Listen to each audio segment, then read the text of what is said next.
Hey guys, tonight we wander slowly into the warm, sandy glow of Timbuktu, where the desert doesn't just stretch endlessly. It quietly hums with stories, with knowledge, with the faint whisper of pages turning somewhere behind sun-baked walls. You trudge forward under a sky that feels far too large, the air dry enough to chap your lips in minutes, and already you're thinking, yeah, you probably wouldn't survive this without complaining at least 3 times before lunch.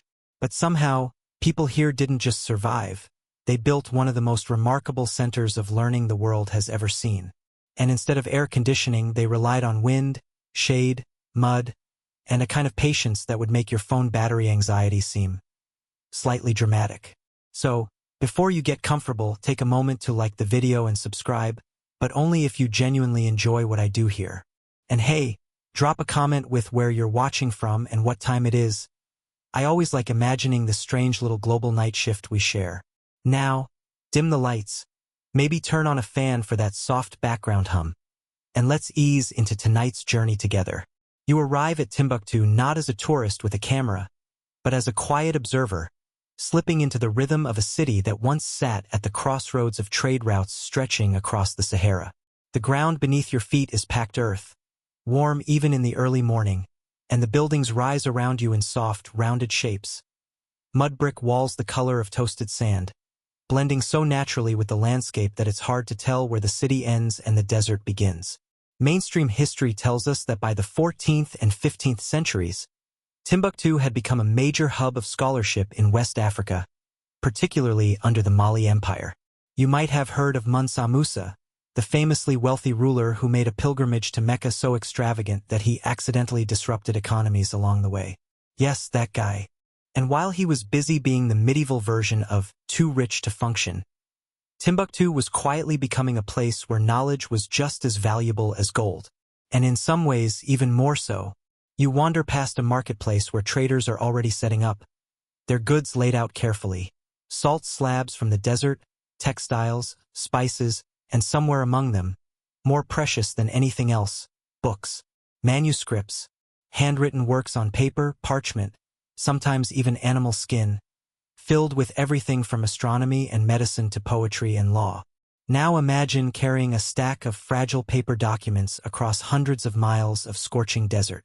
No padded cases, no climate control, no fragile stickers slapped on the side. Just you, a camel, and a strong hope that sandstorms will mind their own business. And yet, they did it. You pause as a caravan enters the city, camels swaying gently under the weight of goods. Their movement is slow, almost hypnotic, like a living metronome keeping time with the desert itself. Among the bundles strapped to their backs are manuscripts, wrapped in cloth, sometimes tucked inside leather pouches, protected as best as possible from heat and dust. Here's something a little unexpected. In Timbuktu, books were often more valuable than many trade goods. Owning a large collection wasn't just a sign of wealth, it was a sign of intellect, of status, of connection to a wider world of ideas. Basically, instead of flexing with luxury cars, people here flexed with handwritten philosophy texts. Honestly, a better system. But as you follow the caravan deeper into the city, something becomes clear. There are no grand, marble libraries rising above the streets. No towering buildings filled with shelves and climate-controlled rooms. Instead, knowledge is scattered, hidden inside homes, passed down through families, stored in quiet rooms behind thick earthen walls. First, it seems almost risky, disorganized, like someone took a university library and said, "What if we just spread this out and hoped for the best?" But this is where the desert begins to teach you something. The very architecture of Timbuktu is designed to work with the environment, not against it. The thick mud brick walls absorb heat during the day and release it slowly at night, keeping interiors relatively stable in temperature. Narrow windows limit direct sunlight, and courtyards allow for airflow that gently cools the space without any need for modern technology.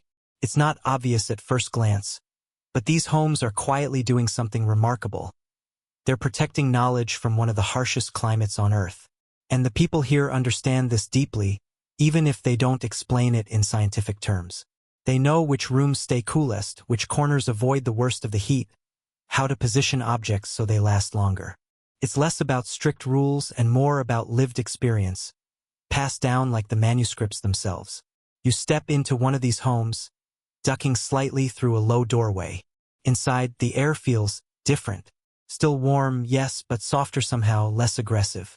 The walls are smooth and thick, and the light filters in gently, casting a calm, almost golden glow. In a small room off to the side, you see them. Stacks of manuscripts carefully arranged. Some are wrapped in cloth, others bound in leather. They sit quietly as if they've always been here, and in many cases they have. Generations have lived in this house, each one adding to the collection, preserving it, protecting it from heat, from dust, from time itself.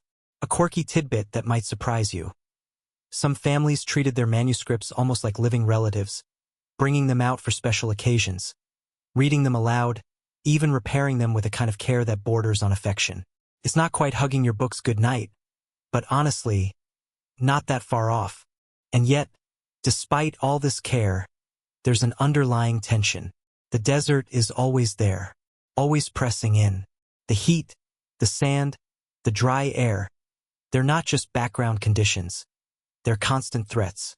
Paper can become brittle, ink can fade, bindings can crack. It's a slow, patient kind of danger, the kind that doesn't announce itself with drama but simply wears things down. Historians still argue whether the decentralized nature of Timbuktu's libraries, spread across homes rather than centralized institutions, was a deliberate strategy for preservation or simply a cultural tradition that happened to work in their favor. Either way, it created a system that was surprisingly resilient. Because if one collection was lost, others remained. You move closer to the manuscripts, resisting the urge to touch. There's a quiet reverence here, a sense that these objects are more than just paper and ink. They are voices from the past, carried across deserts, protected by mud walls and human care, surviving in a place where survival itself is never guaranteed. And as you stand there, in the soft, shaded calm of this hidden room, you begin to understand the first secret of Timbuktu's desert libraries. They were never really about buildings. They were about people, about adaptation, about listening to the environment instead of fighting it. And as the heat outside continues to rise, pressing down on the city like a heavy blanket, you realize that the Rayal story isn't just how these books survived. It's how everything around them quietly conspired to keep them cool. You drift back out into the brightness of Timbuktu, where the calm of that shaded room fades quickly under the open sky.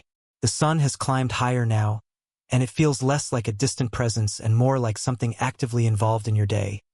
Watching, pressing, gently insisting that you move a little slower. And ahead of you, stretching toward the horizon, are the routes that made all of this possible. The Sahara doesn't exactly roll out a welcome mat. It offers dunes that shift like sleepy giants, winds that rearrange entire landscapes overnight,